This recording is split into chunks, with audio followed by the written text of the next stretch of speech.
is a time traveling campaign that sees some uh, adventurers start out in slightly bit in the future, slightly bit post COVID, 2022 in Dublin, and they start off on a bus tour and they end up in a time traveling adventure battling Norse gods at the behest of a rather annoyed Celtic god of fate, Morgana.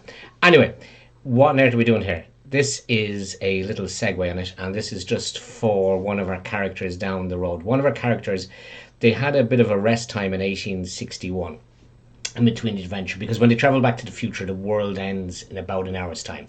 So for long rests and short rests, they can't really do that in the present day. They have to do it as they finish a timeline. Before they go back to the future.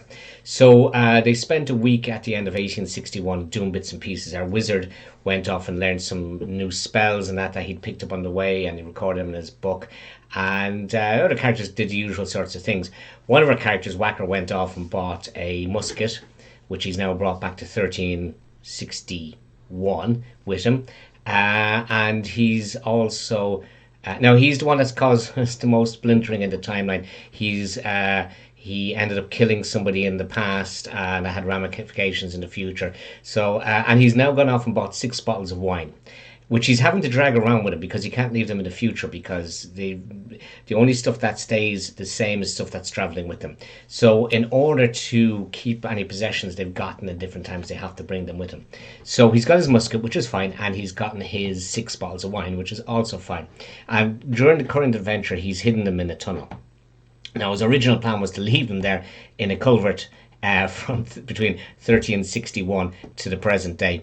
He did at some stage realise that possibly Dublin Corporation might go down that culvert in the intervening 700 years and find his wine. So he's decided to go back at the end of the current adventure, assuming he survives, and get his stash of wine. So that brings us to why there is a list on the desktop here of 6 different bottles of wine.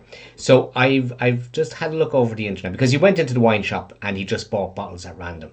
So the one that's against number 6 is Yukim, I don't know how to pronounce that, from 1857, and that currently retails at 21,600 euros a bottle. Chateau Lafayette Rothschild 1861 is 4,897 euros. Froment Grand Champagne is 1858. From 1858 is 2,850. Leacock Ciel Solera from 1860 is 1,190 euros a bottle. And then there's 2 other rogue ones in there. Chateau de Muck, which is 5 euros, and Chateau de Pisse, which is 2 euros. So what I'm going to do in a second here is roll 6 dice. Whatever the outcome of those dice rolls are the bottles of wine that he's managed to pick up. So, and this is really just for in case he thinks I've shafted him or whatever, and that this video will be available on the channel for him when he goes back to the future to see what sort of wines he has.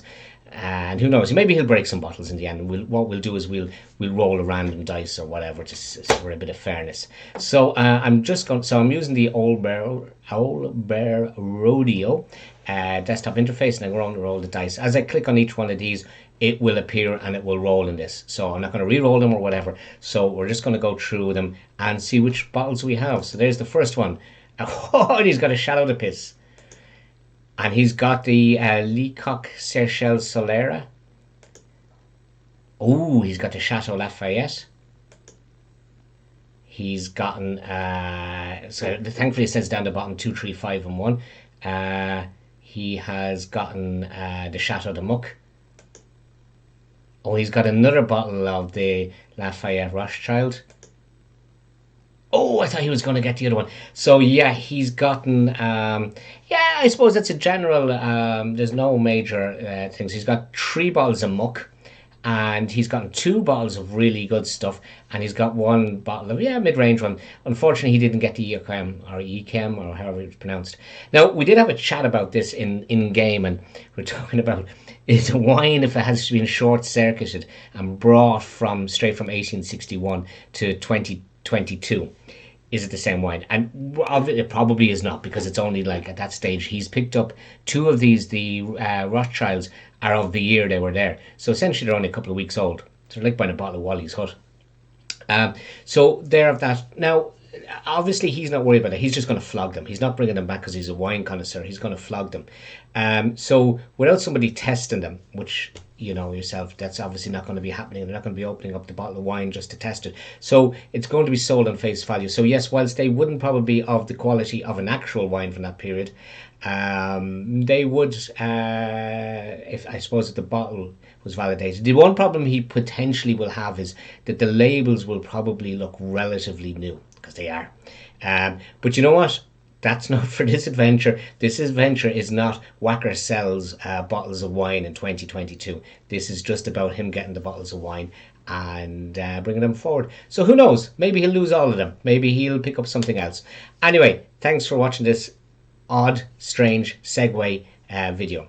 Talk to you soon. And yeah, if you want to see the rest of the adventure, it's on this YouTube channel, and we also stream live on Thursday evenings, and we will probably be going forward, though we'll probably be moving to a Monday evening for the live stream. That's on Twitch TV, and look up Irish Board Gamer, all one word.